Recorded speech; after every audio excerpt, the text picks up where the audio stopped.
Our first story, SJW friends started attacking me over a Facebook post. Time to plaster my socials about the time they did blackface. So basically I made a post during COVID times, basically saying, it doesn't look good to wish COVID on people just because they disagree with you. I said it will not help them take your argument seriously. If anything, it has the opposite effect. When you claim to care about people's health but then tell them you hope to get COVID and die, when they don't agree with you. I was literally just saying to be nicer to people. Someone who I thought was a friend commented comparing them to Hitler and said it should be celebrated when shitty people get sick. I replied and said it's ironic to say you care but then wish them harm when they disagree. He then went on a whole long rant full of personal attacks about how I have no traction on my posts, how I'm sad and lonely, that I don't think before I write and am off-putting. At this point I'm like, huh. I thought we were friends but I guess not. I replied and said I deleted his comment because it was irrelevant and mean-spirited. Then he went on another tangent about how I'm too toxic for his feed. Has tired of scrolling past my asinine posts that are clearly begging for attention, and here's the attention you wanted.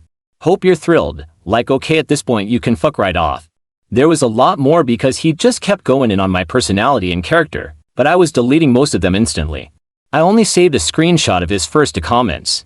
Yes, all of that was from 2 of his comments. He also said I was too stupid to understand his Hitler analogy. No, it was just a stupid analogy. Like at this point, it seems like bullying, right?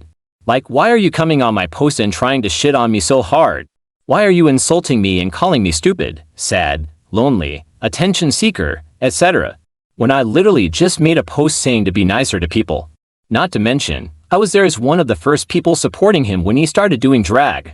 I was at his first show to support him. We competed on a team together, we were seat partners, and we shared a bed on overnight trips. We were good friends, I thought. And at the end he said I haven't seen you in years and I hate your online presence. So good riddance. My online presence? You mean the existence of my photos and thoughts? Fuck you. I also saw him at a bar some time afterwards. Tried being the bigger person and speaking to him nicely.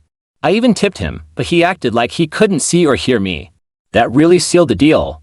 I shoulder-checked him and walked away and started plotting.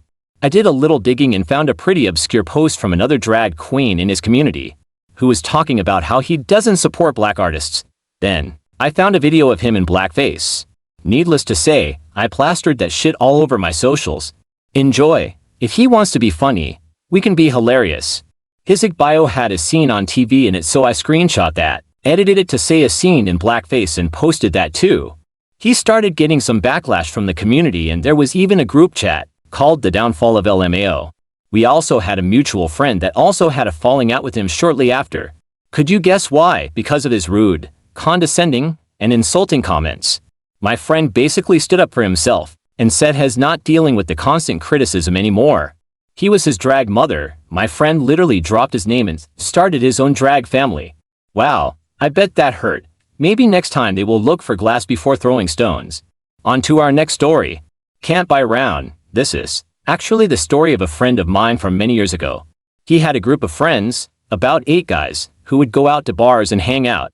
They would take it in turns to buy a round of drinks for the group. Everyone would usually have beer, so there was never much issue. Sometimes not everyone would have one. Some guys would say no thanks every once in a while, but in general it was always pretty fair. The people who accepted drinks bought drinks back, and it stayed fairly even over the years. Not one guy though, you know the one. Everyone has met this person at some stage. Anytime he was offered a drink, he always accepted. Never said no thanks. In fact, he was usually the first to put in his order. But guess what? He absolutely never, ever bought any drinks back for anyone else. I always wonder, do these people think no one else notices? Or they just don't care? This guy had a good job, on his own house in a very nice area, no kids. He was very well off. No reason not to pay other than being a cheap jerk. I actually met this guy a couple times. Once, when I had organized a charity quiz night at a local club, collecting for cancer research. He arrived with my friend. I met them at the door where I was collecting the 5 entrance fee. When my friend waved at me, Mr. Cheapskate tried to slip past me without paying.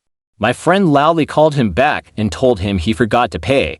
Luckily, the public shame of trying to steal entrance to a crappy local charity quiz was enough to make him come back and pay up. So yeah, this story made a lot of sense when I heard it. Now, the smart thing to do would be to just stop offering him drinks on nights out, right? Or, even smarter, stop inviting him? Well, we come from one of those places where people really don't like confrontation, and they had all been friends since school. So this group of guys decided to instead be quietly irritated, but continue to get him drinks if he spoke up that he wanted one. However, one particularly long night out, when everyone had already bought at least 1 to 2 rounds each except of course, for Mr. Cheapskate, my friend was taking orders for his round. He happily accepted everyone's order, and went up to the bar. He came back and handed out beer after beer around the table. But when it came to Cheapskate very last, he loudly set down a glass of apple juice on the table. With a bendy straw, Cheapskate confusedly asked, "Where's my beer?" Friend, staring daggers at him, says loudly in front of the whole group, "Can't buy a round? Can't have a real drink." I wish I could say the guy suddenly started buying all his rounds, but sadly not. But he never again spoke up when it was my friend's round.